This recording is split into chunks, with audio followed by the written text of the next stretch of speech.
President Obama talking about the border crisis, what he called a humanitarian crisis, is meeting with Governor Perry of Texas and the local faith leaders in the Dallas area with whom he also met. About 22 minutes, much longer than was expected. His remarks were to take about 5 minutes. He obviously extended those remarks. Listening to him throughout and joining us now is Congressman Goodlatte. He is the chairman of the House Judiciary Committee. He has been instrumental in laying the foundation for leadership on immigration reform in the Republican Party and in the House, passing out of his committee, the Judiciary Committee, 4 bills. Congressman, good to have you with us. Your reaction to the president's call simultaneously for expeditious passage of the supplemental requesting $3.7 billion and comprehensive immigration reform once again. Well, first of all, Lou, I'm glad that he met with Governor Perry. My committee was instrumental in making available to Governor Perry some of the ideas he shared with the president. But I also want to have your viewers step back for a minute and think about what the president asked for. $3.7 billion and ultimately passage of the Senate comprehensive immigration bill, which wouldn't solve this problem. It would cause a massive surge of our border as people saw that if 11 or 12 million people got a special pathway to citizenship, they'd want to be next. So there are many things the president can do right now, and what he still doesn't get is that his actions with DACA, as he referred to there, with not investigating fraudulent asylum claims and doing other things that he could be doing right now to fix this problem, those things have sent the message to South America to cause the problem. So yes, the Congress should be prepared to do a targeted, narrow appropriations supplemental on a temporary basis to address the legitimate concerns of solving the problem, and narrow, targeted tweaks to the 2008 law. But Mr. there are Chairman? many things the president could do right now before any of that happened that could solve the problem that he created by his actions that he's taken at this point. Unlike the president, you have been to the border. You led a bipartisan delegation to the border. You know what's going on there. You know about the positioning of our Border Patrol agents. You know that even though we have almost 21,000 Border Patrol agents, more than double what we had a decade ago, that they are positioned in such a way that the border remains absolutely a sieve. Horace doesn't even begin to adequately describe the ease with which illegal immigrants, drug smugglers, human smugglers, and potentially terrorists could enter this country, correct? That's absolutely correct.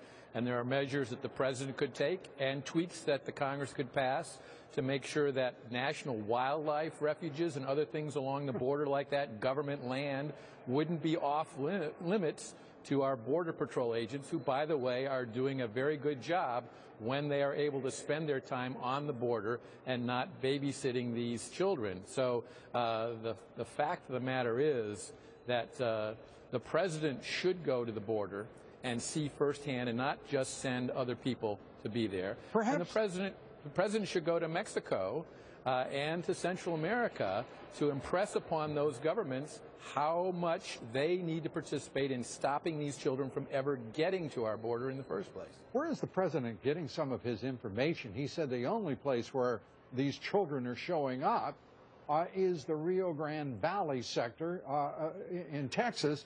I'd like to just put up quickly a map, if we may, to show our audience the surge in young illegal immigrants entering this country, flooding the United States border. In Texas, Rio Grande up by the largest amount, 178%.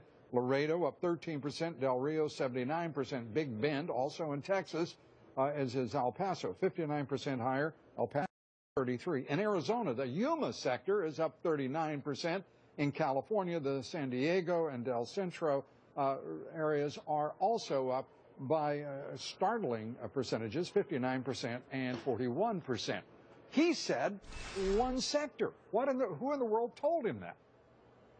Well, there is no doubt that one sector is getting the greatest pressure, Right. but this is a problem that is occurring all across our border because of the fact that the word has gotten out that this president is not enforcing our immigration laws with regard to children, and not just children, with families that are also showing up at the border in almost as large a number as the unaccompanied minors.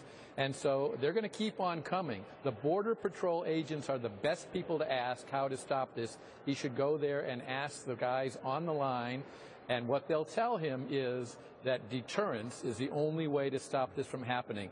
They need to make sure that the children don't get there. They need to make sure that when families do come, that asylum claims are investigated for fraud. Studies show that 70% of political asylum claims have suspicion of fraud involved, but they rubber stamp the overwhelming majority of the cases. Much could be done right now without the president violating his oath of office. He is the chief executive of the United States. He has laws under his guidance right now that he could enforce. And yes, we could do tweaks in the Congress, and we should, but that should not be used as an excuse not to do what he's supposed to be doing right now. It's being used, though, Mr. Chairman, far more than an excuse. This president, as I listen to him, and I want to hear your interpretation, said that he won't do the right thing. He won't solve the problem. He will not establish border security. He will not enforce immigration laws because he's holding hostage the supplemental and comprehensive immigration reform.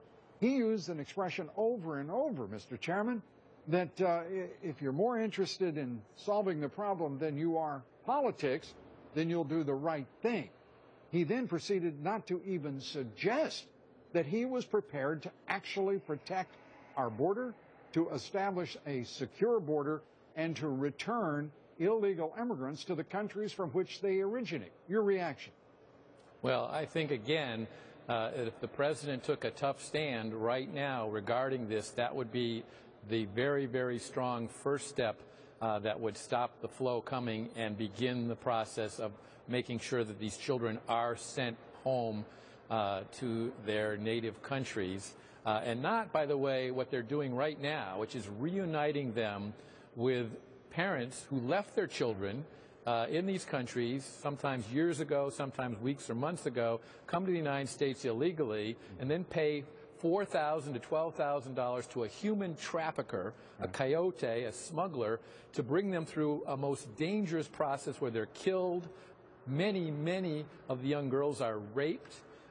We have a problem with them being diverted into sex trafficking. We have a problem with them being injured, bringing diseases into the country as well.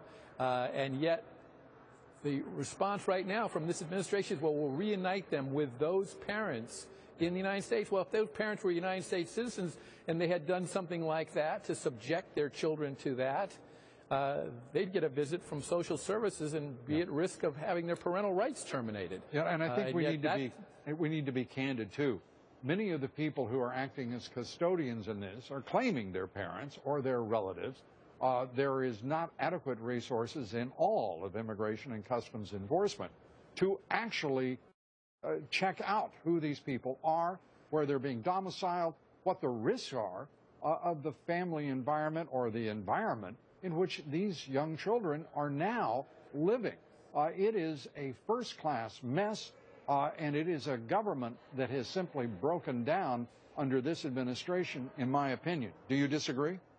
I agree with you, and I think that we are reaping a tsunami at our border because of the president's policies. It is an administration-made disaster. The president needs to step up and lead in the solution to this problem. And yes, Congress does need to give targeted funds where they're going to be used to stop the problem and create the deterrence. And Congress does need to make tweaks to the law to make sure that the Border Patrol and ICE can fully do the deterrence. But there's much that he can do right now that he's not doing.